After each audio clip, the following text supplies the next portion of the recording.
Olá, meus queridos irmãos e irmãs, tudo bem? Seguimos agora com o nosso projeto de pregações bíblicas expositivas sequenciadas de toda a Bíblia. Convido você carinhosamente a tomar a sua Bíblia agora e abri-la em Mateus capítulo 5. Leremos os versículos 17 ao 20. Acompanhe com fé a leitura da Santa Palavra de Deus. Não penseis que vim revogar a lei ou os profetas. Não vim para revogar, vim para cumprir. Porque em verdade vos digo, até que o céu e a terra passem, nenhum i ou um tio jamais passará da lei, até que tudo se cumpra. Aquele, pois, que violar um destes mandamentos, posto que dos menores, e assim ensinar aos homens, será considerado mínimo no reino dos céus. Aquele, porém, que os observar e ensinar, esse será considerado grande no reino dos céus. Porque vos digo que, se a vossa justiça não excederem muito a dos escribas e fariseus, jamais entrareis no reino dos céus. Amém? Vamos orar. Senhor nosso Deus Todo-Poderoso, a tua palavra foi aberta, lida, será explicada e aplicada ao nosso coração. Que essa obra graciosa, misericordiosa aconteça em nós, pela presença poderosa do Espírito Santo do Senhor dentro de nós. Assim cresceremos e glorificaremos o teu santo nome. Dai-nos então, Senhor, esta graça, para a glória do Senhor, em nome de Jesus, nosso Deus, nosso Rei e Salvador. Amém. Meus amigos e minhas amigas, nesse momento eu quero declarar para vocês que eu creio de coração em todo o Antigo Testamento como palavra revelada de Deus por meio dos seus santos profetas. Creio que os profetas do Antigo Testamento foram chamados por Deus para, pela lente divina, ver e anunciar todas as coisas que aconteceriam aqui na terra. Creio que os profetas do Antigo Testamento anunciaram com fidelidade a palavra de Deus desde o início do mundo até o seu final. E esse enunciado forma a palavra de Deus para todos os povos e todas as épocas da história, do início ao fim. Creio que o Antigo Testamento está em vigor e sempre estará em vigor. Creio que enquanto existir os céus e a terra, o Antigo Testamento estará sempre operando para o bem da humanidade e para a glória de Deus. Creio que o cumprimento e a expansão do Antigo Testamento ocorrem no Novo Testamento, na pessoa e na obra de Jesus, dos seus apóstolos e da sua Santa Igreja. Creio que o Antigo Testamento nunca foi e nunca será obsoleto, ultrapassado ou velho. Ele é também a palavra de Deus. Assim, meu amigo e minha amiga, eu creio de todo o coração. Na mensagem de hoje, veremos que Jesus veio e exaltou a lei e os profetas e cumpriu na sua vida e obra as exigências da lei de Deus. Dessa forma, ele, Cristo, valorizou os escritos do Antigo Testamento, reprovou os mandamentos inventados pelos líderes judeus e convidou a todos a aceitar as Escrituras como palavra de Deus. A grande verdade contida em nosso texto hoje é que Jesus, com a sua bela introdução ao ensino da lei e dos profetas, desmontou completamente a falsa expectativa dos seus ouvintes, que imaginavam que ele, Cristo, era um transgressor da lei de Deus. Ele veio a essa terra não para abolir a lei e os escritos dos profetas. Ele veio para cumprir a lei e os profetas. Ninguém, absolutamente ninguém, tem autorização de anular a lei de Deus, tirar ou acrescentar alguma palavra humana ou alguma lei humana à lei de Deus. Pelo contrário, é dever natural de cada cidadão do reino de Deus cumpri-la e anunciá-la aos povos para a glória do seu legislador. quem manipular o santo livro de Deus será cancelado no dia do juízo de Deus.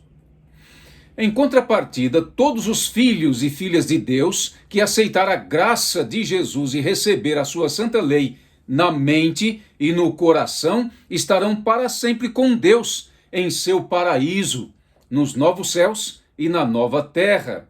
Serão amados, perdoados, glorificados e exaltados para sempre, igualzinho como escreveu o profeta Jeremias. Na mente lhes imprimirei as minhas leis, também no coração as inscreverei. Eu serei o seu Deus, e eles serão o meu povo. Todos me conhecerão, desde o menor até o maior deles, diz o Senhor, pois perdoarei as suas iniquidades, e dos seus pecados jamais me lembrarei. Jeremias 31. Na primeira parte da minha mensagem, vamos entender esse termo lei e profetas, que aparece também em outras ocasiões aqui no Evangelho de Mateus e noutros livros do Novo Testamento também. Ao entendermos o significado do termo, perceberemos que Jesus não veio abolir a lei e os profetas, mas veio para interpretá-los corretamente e anunciá-los aos povos. Na segunda parte veremos que o Senhor Jesus cumpriu, isto mesmo, ele cumpriu a lei e os profetas em sua vida e em seu ministério redentor. E por fim, nas considerações e aplicações finais, nós vamos entender que, como Cristo valorizou, cumpriu e aplicou corretamente a lei e os profetas, nós também deveremos valorizar e aplicar corretamente os seus ensinos em nossa vida, porque é só assim, meus amigos, que seremos preparados para habitar com Ele nos novos céus e na nova terra, onde teremos para sempre a lei gravada em nossa mente e em nosso coração. O termo lei e profetas refere-se à totalidade do Antigo Testamento. Refere-se ao cânon completo do Antigo Testamento. Os 39 livros do Antigo Testamento. É a coletânea de livros de Gênesis a Malaquias. O termo lei e profetas era a maneira judaica de referir-se ao Antigo Testamento, e quando se pensava numa divisão técnica do Antigo Testamento, diziam os líderes assim: lei de Moisés, profetas e salmos. Foi exatamente assim que Lucas registrou. Cristo, após a sua ressurreição, ao aparecer na casa onde os discípulos estavam reunidos, disse que tudo o que aconteceu com ele estava escrito. Observem bem o que Lucas registrou. A seguir, Jesus lhes disse: são estas as palavras que eu vos falei estando ainda convosco. Importava se cumprisse tudo o que de mim está escrito na lei de Moisés, nos profetas e nos salmos. Então lhes abriu o entendimento para compreenderem as Escrituras. Lucas capítulo 24. Mas quero perguntar a você, que tipo de lei específica Jesus se refere aqui? O contexto indica que Jesus estava se referindo, em primeiro lugar, à lei moral dos 10 mandamentos, em segundo lugar, à lei dos estatutos civis contidos nos livros de Moisés e confirmados pelos profetas. Vemos nos versículos posteriores ao texto que nós lemos que Jesus escolhe certos preceitos dos 10 mandamentos. São os versículos 21 e 27, e também das leis de Moisés, versículos 33, 38, 43, e apresenta um contraste entre sua interpretação e a dos escribas e doutores da lei.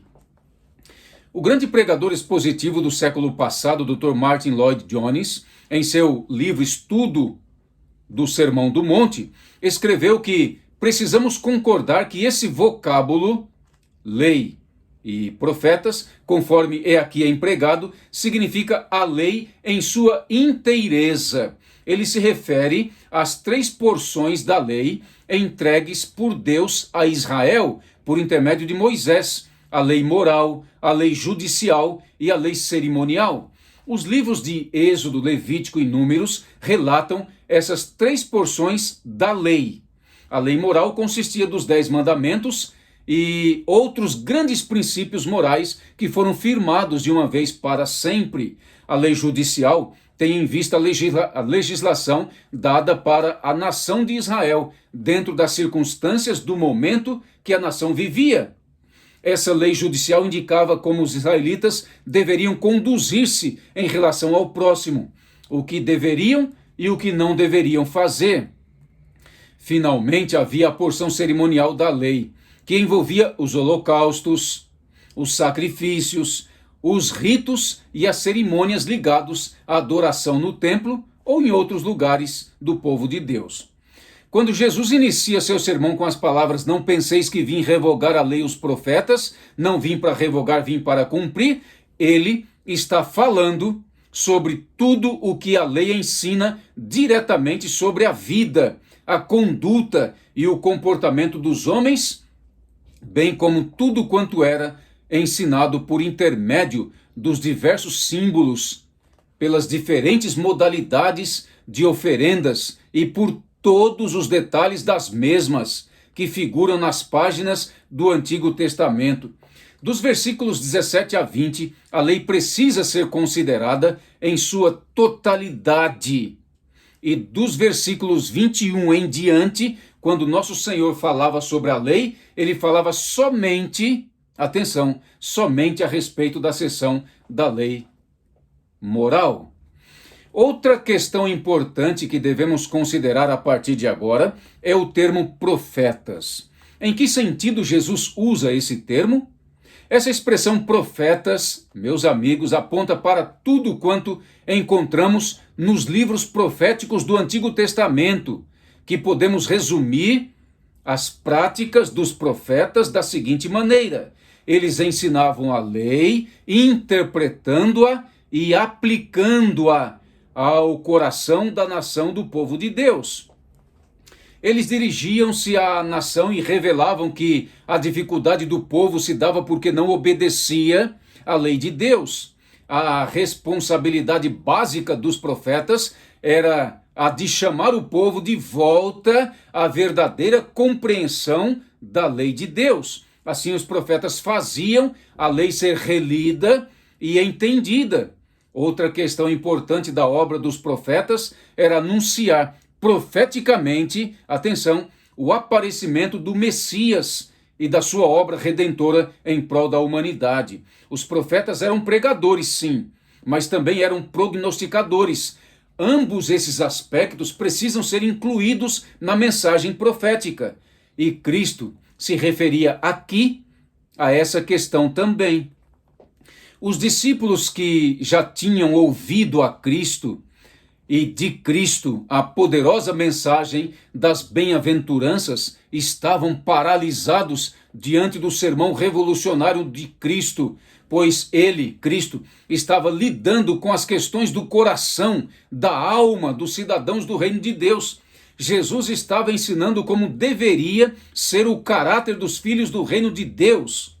O ensino de Cristo absolutamente nada tinha de cerimonialismo ou supervalorização das tradições farisaicas. Sua mensagem não visava o exterior, mas o interior do homem, do coração do homem.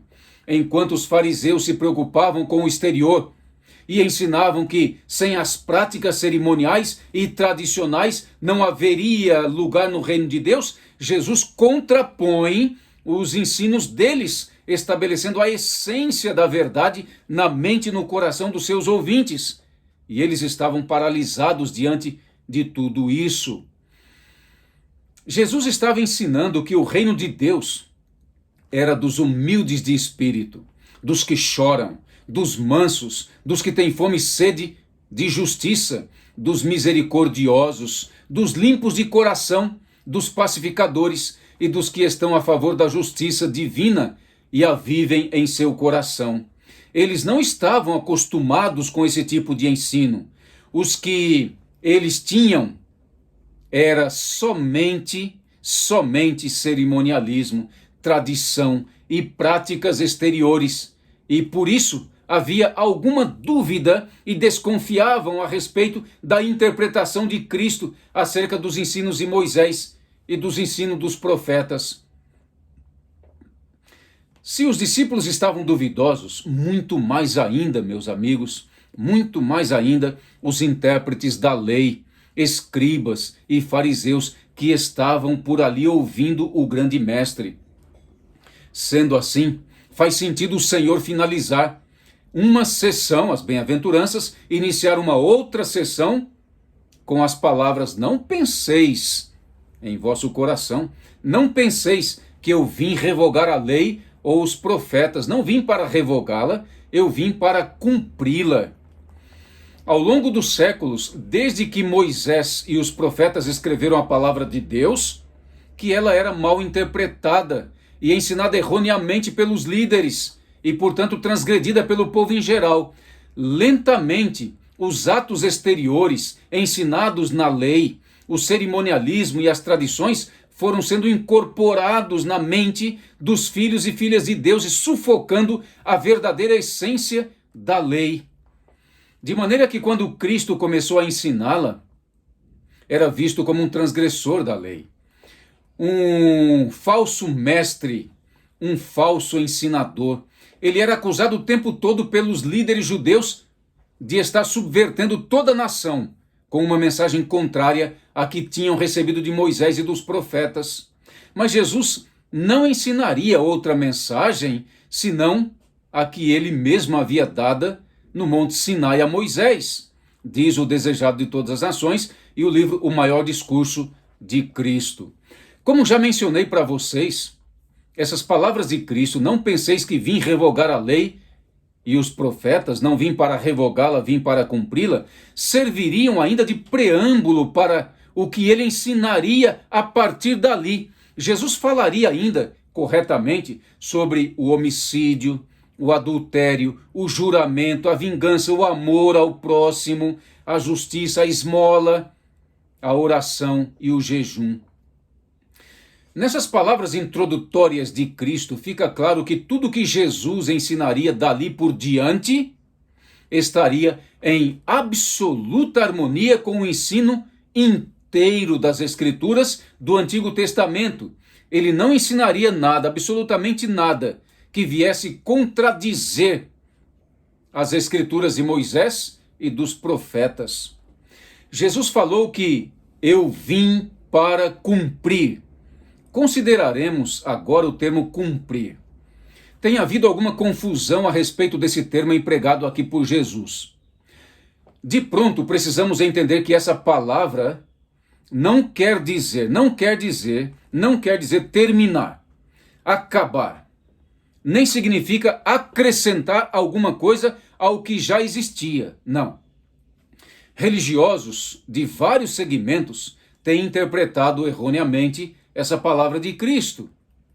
Alguns têm ensinado que o Antigo Testamento iniciou as coisas de Deus, mas teve o seu fim parcial ou total com a primeira vinda de Cristo à Terra.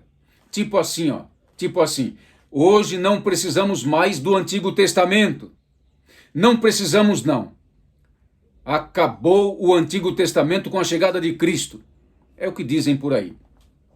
Grande erro comete os que pensam dessa forma.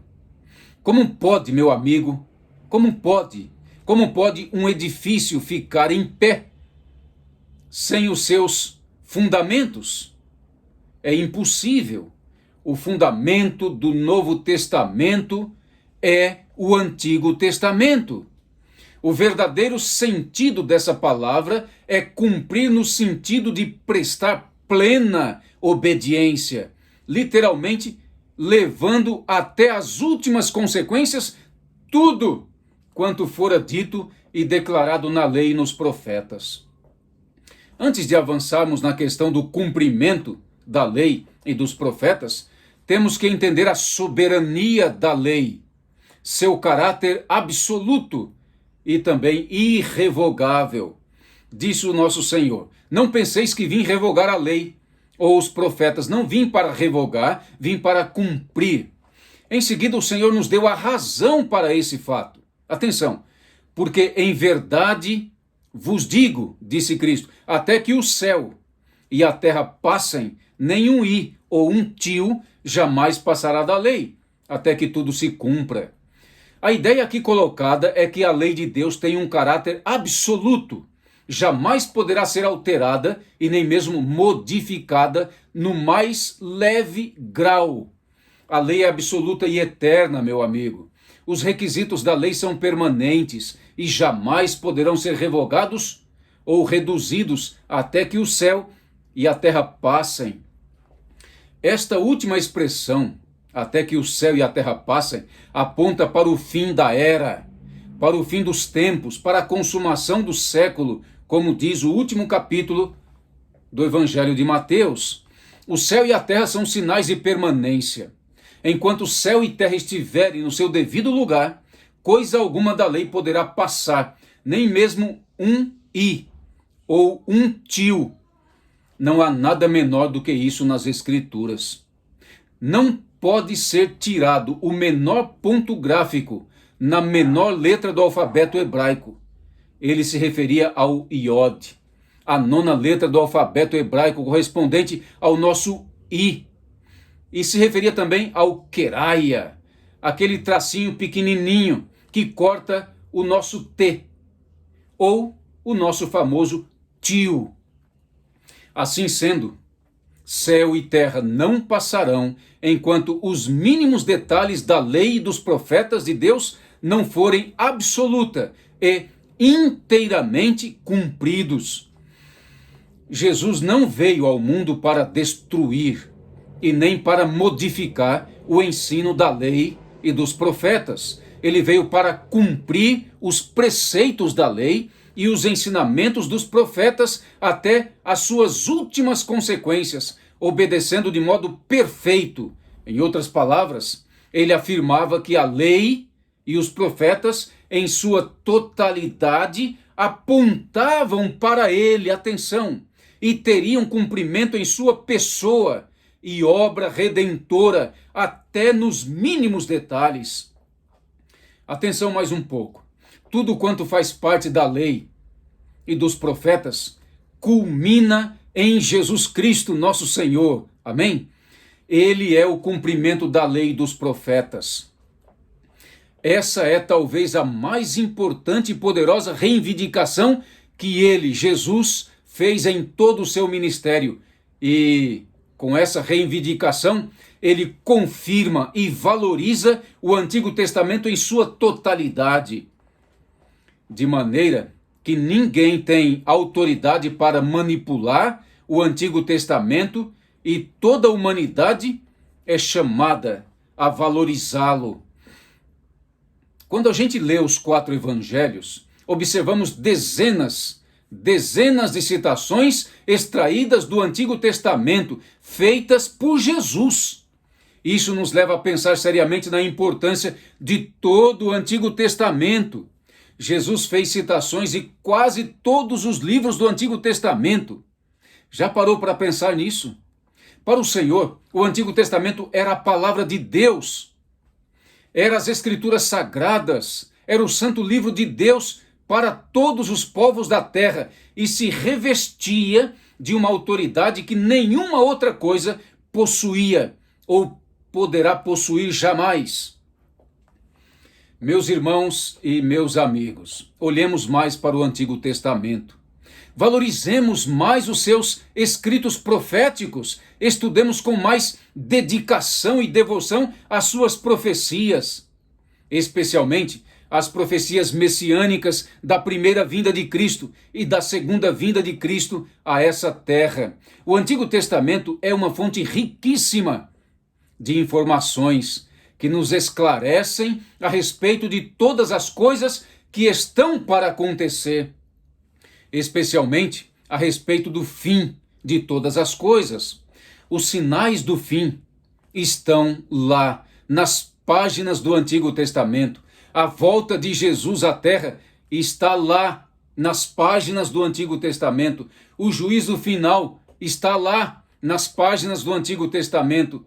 Os novos céus e a nova terra estão lá nas páginas do Antigo Testamento.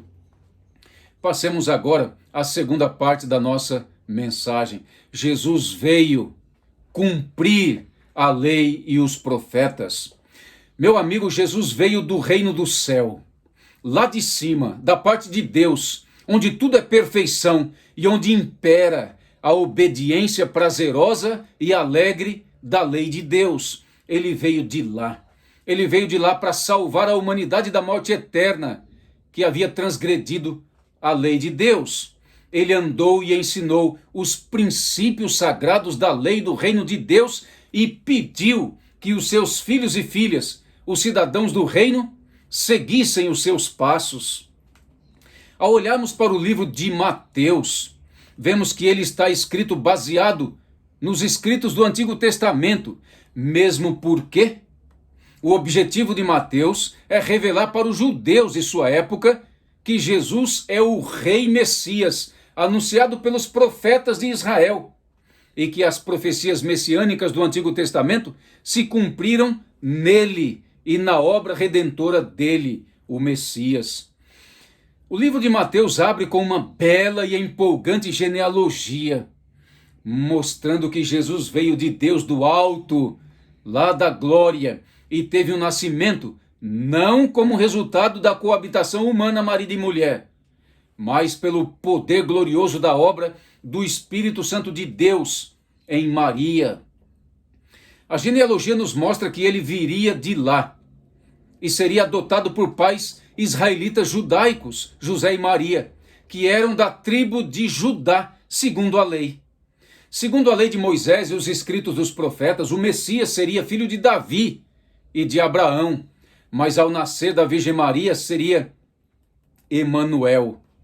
Emanuel, Deus conosco, Filho do homem, Deus encarnado, segundo a obra do Espírito Santo de Deus.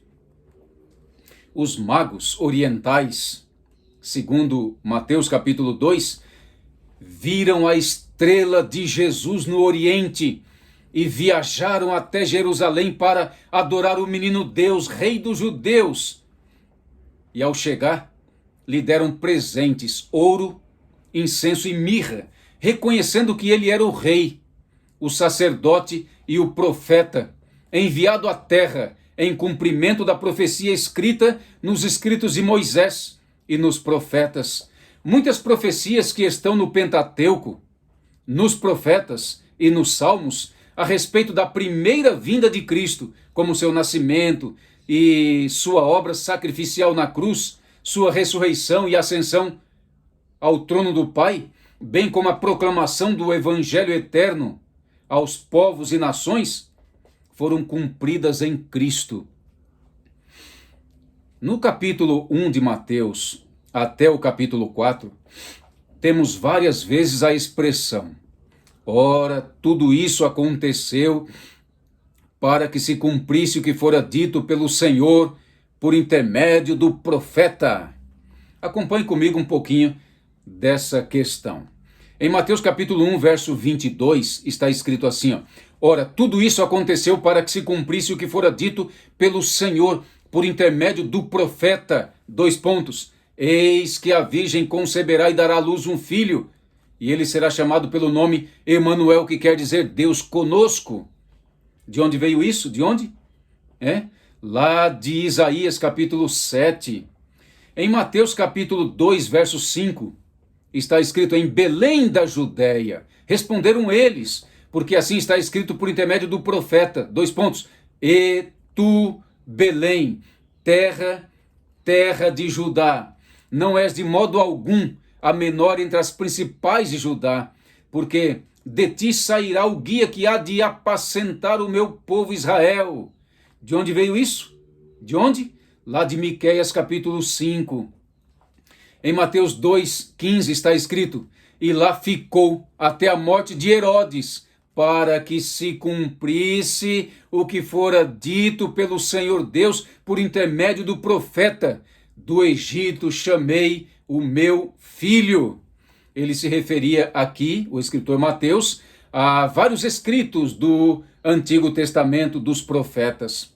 Em Mateus 2, 16 a 18, está escrito: então se cumpriu o que fora dito por intermédio do profeta Jeremias, ouviu-se um clamor em Ramá, pranto, choro e grande lamento. Era Raquel chorando por seus filhos. Mateus 2,23 diz assim, e foi habitar numa cidade chamada Nazaré, para que se cumprisse o que fora dito por intermédio dos profetas. Ele será chamado Nazareno. Em Mateus capítulo 4, verso 4, naquele grande embate, naquele grande conflito entre Cristo e o diabo no deserto, Cristo respondeu a uma questão colocada pelo diabo da seguinte maneira: Jesus, porém, respondendo, disse: está escrito, não só de pão viverá o homem, mas de toda palavra que procede da boca de Deus. De onde Jesus tirou isso?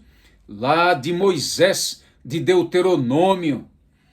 Em Mateus capítulo 4, verso 7, Jesus ainda responde objeções de Satanás. Respondeu-lhe Jesus: também está escrito, não tentarás o Senhor teu Deus.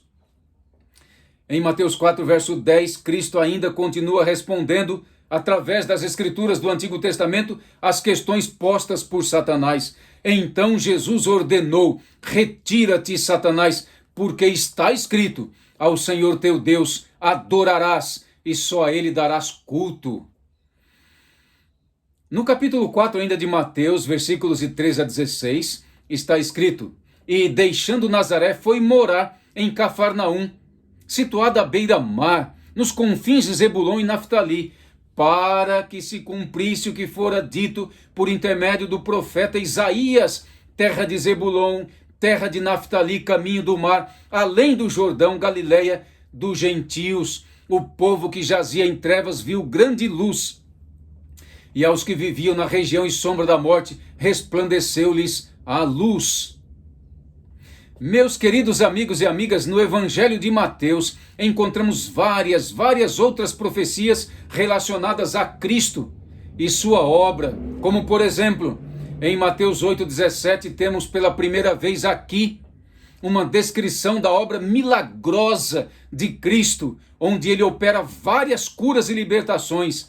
E essa obra de curas e libertações foi originalmente anunciada pelo profeta Isaías, lá séculos atrás, no capítulo 53 da sua magnífica obra.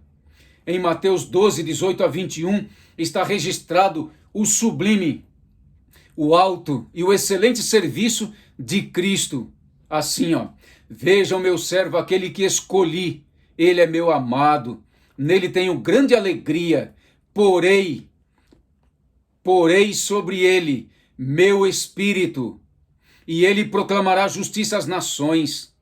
Não lutará nem gritará, nem levantará a voz em público, não esmagará a cana quebrada, nem apagará a chama que já está fraca. Por fim, ele fará que a justiça seja vitoriosa, e seu nome será a esperança de todo o mundo. Essa obra de Cristo foi originalmente anunciada pelo profeta Isaías séculos atrás, lá no capítulo 42 da sua obra, versículos de 1 a 4. Em Mateus 13, 34, temos Jesus fazendo uso de parábolas em seu ensino. Esse seu método didático de ensino foi originalmente anunciado pelo mestre de canto da casa de Deus, o Asaf, lá no Salmo 78, verso 2. Em Mateus 21, verso 5, está escrito sobre a entrada triunfal de Cristo na cidade de Jerusalém. Essa entrada foi profetizada originalmente pelo profeta Zacarias, lá no capítulo 9 da sua obra. Mateus 21, 42 fala que Cristo seria rejeitado. Essa profecia foi originalmente anunciada no Salmo 118. Mateus 22, 44 é uma das passagens mais importantes sobre a divindade de Cristo. Essa passagem, meus amigos, está lá no Antigo Testamento, no Salmo 110, verso 1.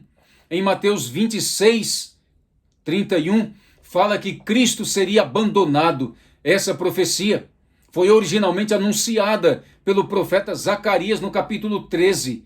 Em Mateus 26, 64, fala que Jesus, após a sua morte, se assentaria à destra de Deus, nas alturas, no reino, e que retornaria gloriosamente à terra. Essa profecia foi originalmente anunciada pelo profeta Daniel, desde o capítulo 2 da sua obra, culminando com o capítulo 7, na sua visão do reino de Deus.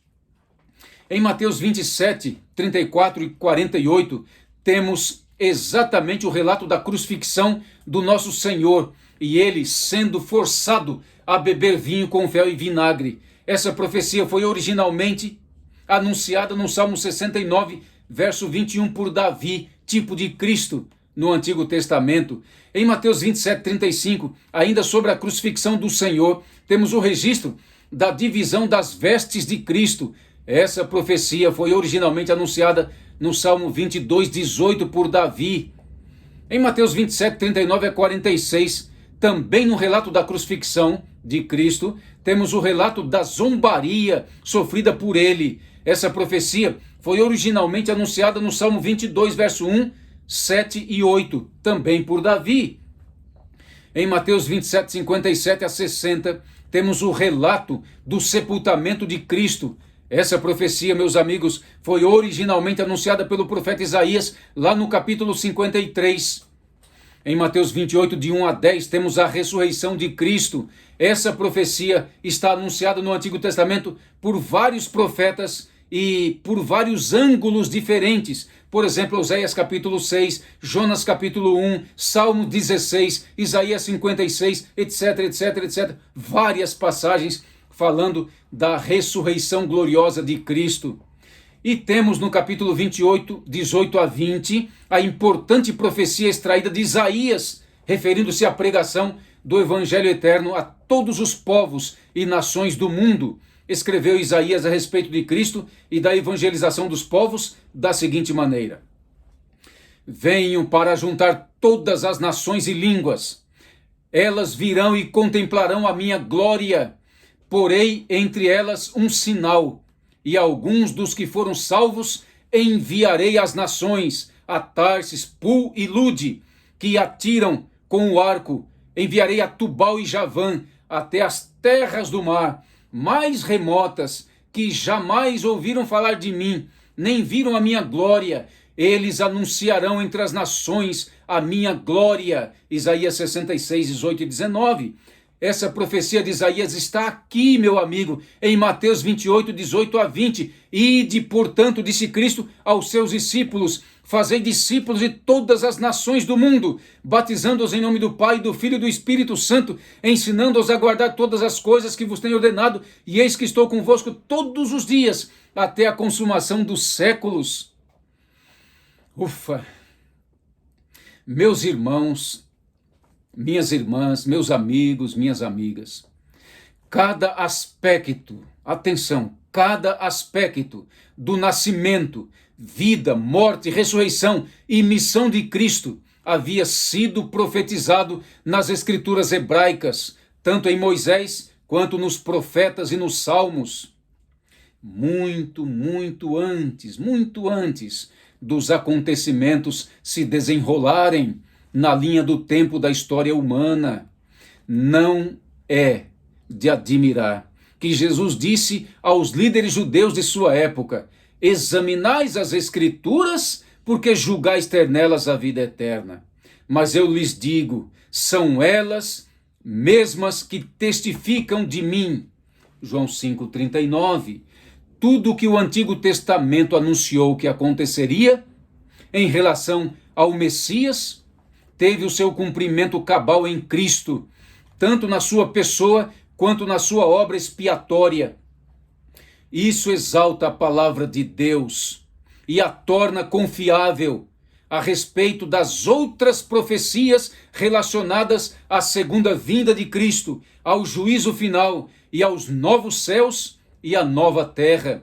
Tudo precisa se cumprir, como o próprio Senhor falou em Mateus capítulo 5, versículo 18, na partezinha final do versículo, até que tudo se cumpra.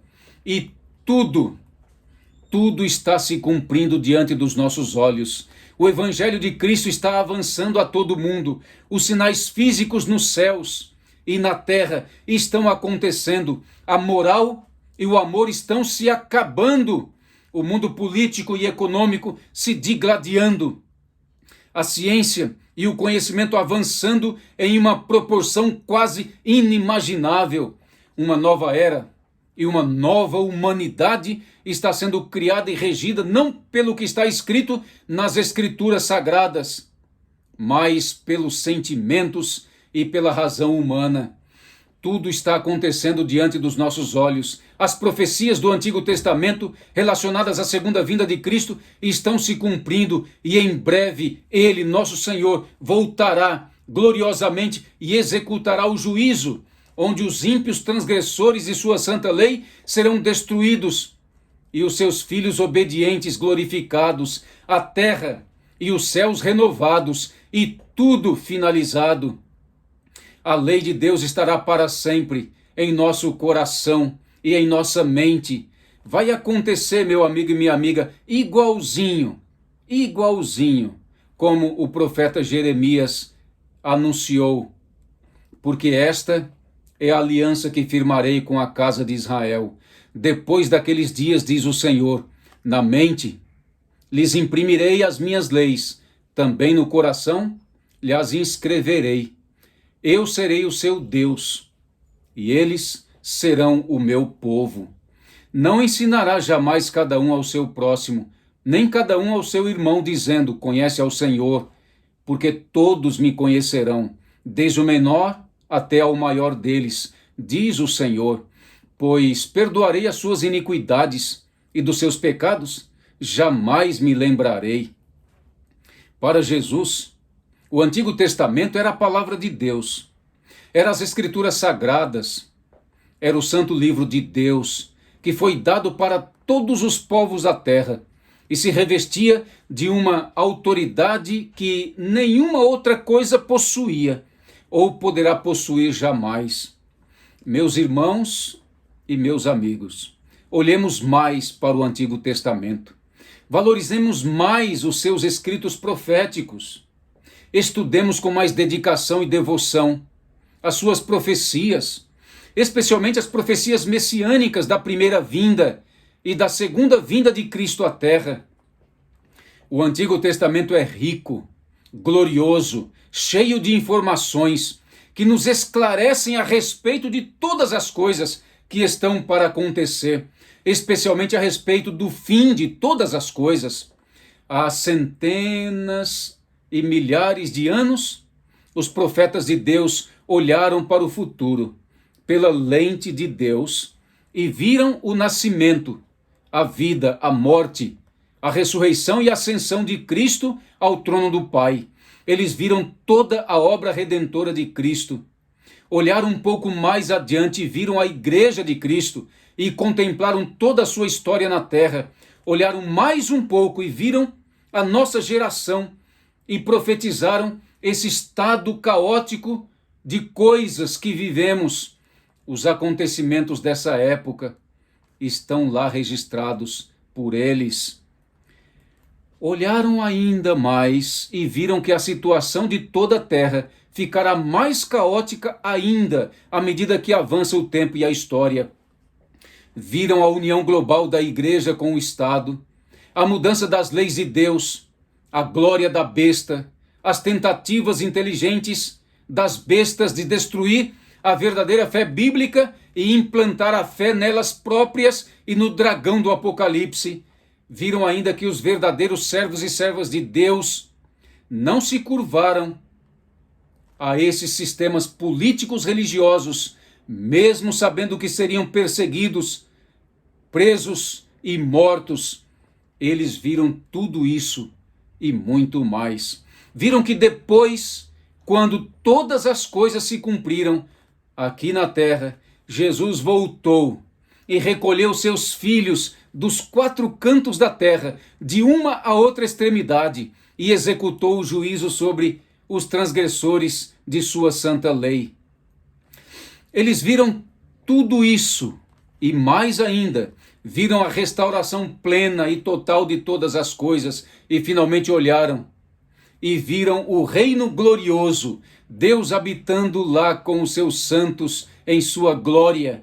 Todos os filhos e filhas de Deus estavam lá, vestidos de branco, com palmas nas mãos, adorando o Cordeiro que foi morto e ressuscitado, e o seguiram em adoração eternamente.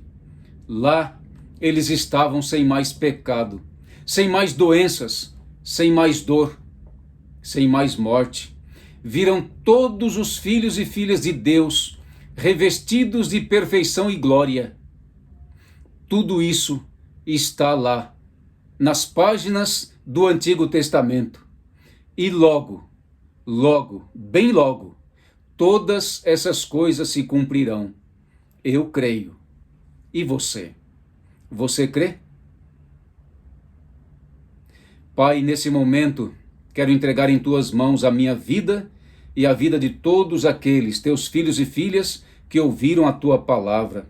Opere com sabedoria, graça, misericórdia, mas com poder e autoridade na mente e no coração de cada um, colocando dentro de cada um a santa lei do Senhor, para a glória do teu nome, em nome de Jesus, nosso Deus, nosso Rei e Salvador. Amém.